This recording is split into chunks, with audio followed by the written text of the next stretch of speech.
Welcome back to the Joust About Careers podcast. I'm your host, Brian Brott, and I'm a career advisor and English teacher at Van Buren High School. I've seen too many people spend a lot of time and money working toward careers they don't enjoy or that don't help them achieve the purposes they've identified for their lives. I want to make sure that doesn't happen to anyone else. Today's episode features the 10-minute highlights of my interview with Matt Mutchler, an architect with F5 Design. The highlights include a typical day for an architect, the surprising number of architecture graduates who actually become licensed, Matt's goal to make cool stuff, and much more. If these highlights make you want to learn more about Matt's career journey, check out the full interview and enjoy the show.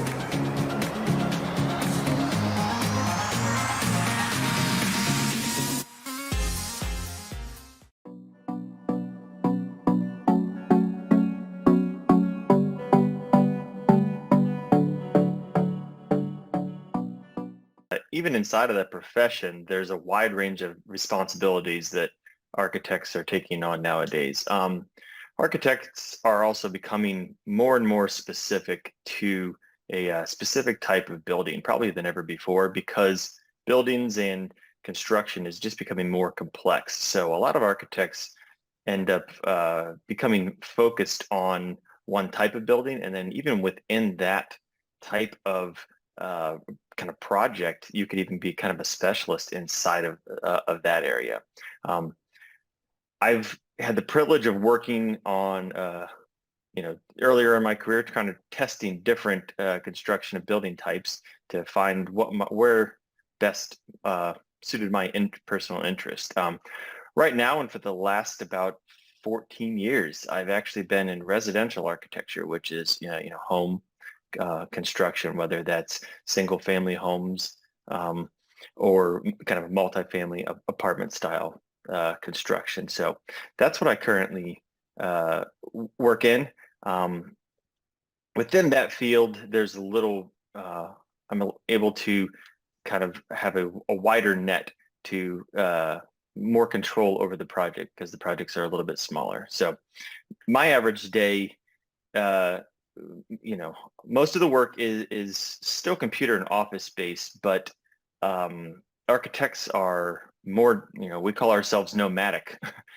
Even before the pandemic, I would say an architect's life a lot of places there are still traditional offices, but even before, you're kind of bouncing between job sites, kind of just checking on things.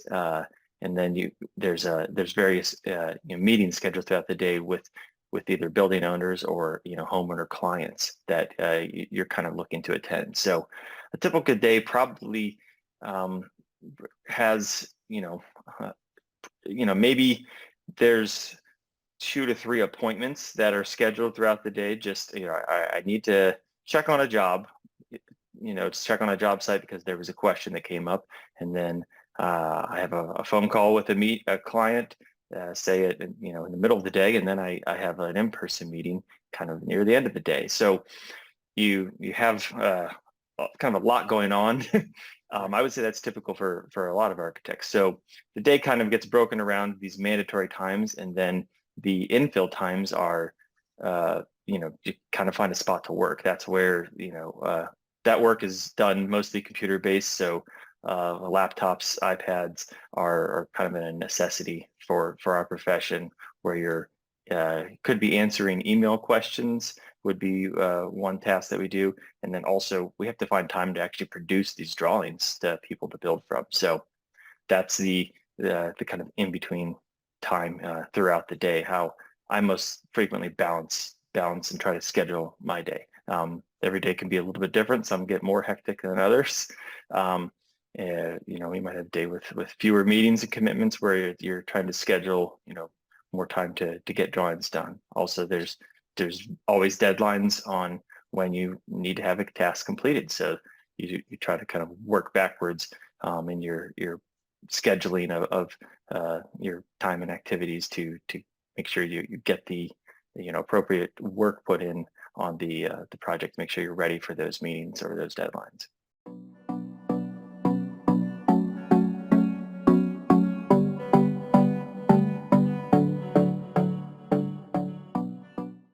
Architecture is an odd field because it's one profession as far as a professional nature where I would say the majority of graduates don't ever get their license.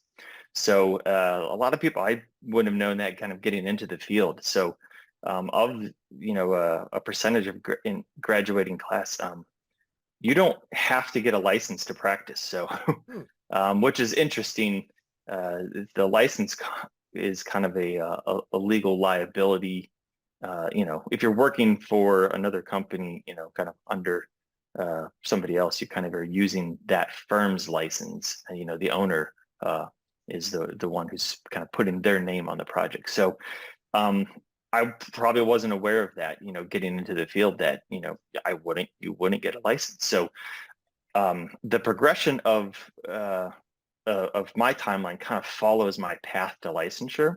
So I do have a license now. I think I probably have for about 10 years, but the steps to take to kind of build you're not allowed to legally call yourself an architect unless you have a license. Kind of this, think of it as a doctor. Nobody gets to call themselves a doctor until they have that kind of completion certificate, basically. Right. So architect is the same kind of thought process in that.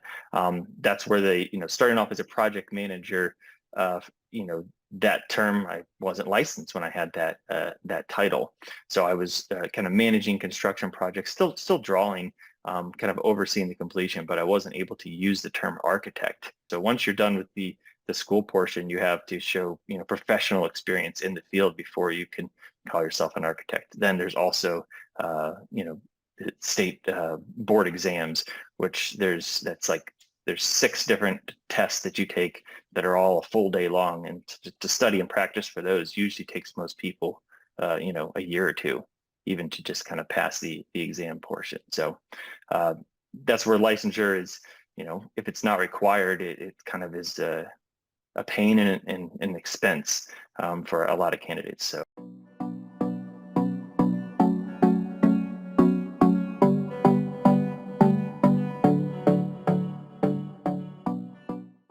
We try to come up with innovative solutions for what we identify as the problem. So in the field I'm in right now, my favorite projects and my current interests lie in just kind of one, I want to somebody to come into the project and just say, wow, like this doesn't feel like the house I grew up in. So it's something that's different, that it's unique, that you kind of you're happy to be in the space that you're in. So that's, most architects are can create our one of our internal company motto, like, we just want to make cool stuff, like and that's what the fun part is like making of the cool thing. Somebody looks at it and says, yeah, I would want to live or work there. So those projects for me right now are kind of I want that quality, but then as a performance aspect, I'm trying to create buildings that use as little energy as possible, so that are kind of self-sustaining. That's the way where buildings are responsible for a huge chunk of the energy that we use in this country. So trying to without really even adding extra cost, how do we minimize that? So architects actually have a huge hand in kind of creating a strategy for the future.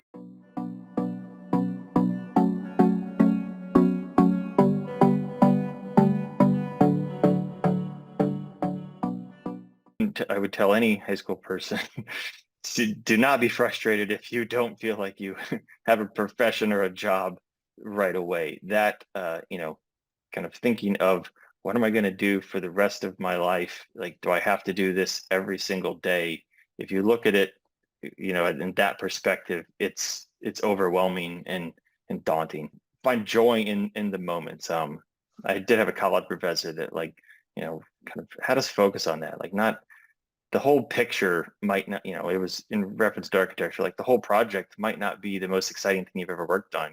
When you look around and you see, like, all right, there's a maybe a warehouse being built. Like, no, that's not exciting. Like, it's not fun to work on warehouses. But maybe there's a moment in there like, all right, well, they'll let me design the entry desk in the warehouse and I get to do whatever I want. So have fun with that. Like, make that the joy. Like, Thank you for watching and listening to this episode of the Joust About Careers podcast. I hope you learned valuable information from this career story, and to be sure you don't miss upcoming episodes, please click subscribe on YouTube or your favorite podcast platform so you'll know when the next episode is released. Thank you for watching, and as always, this is the place to go to learn just about careers.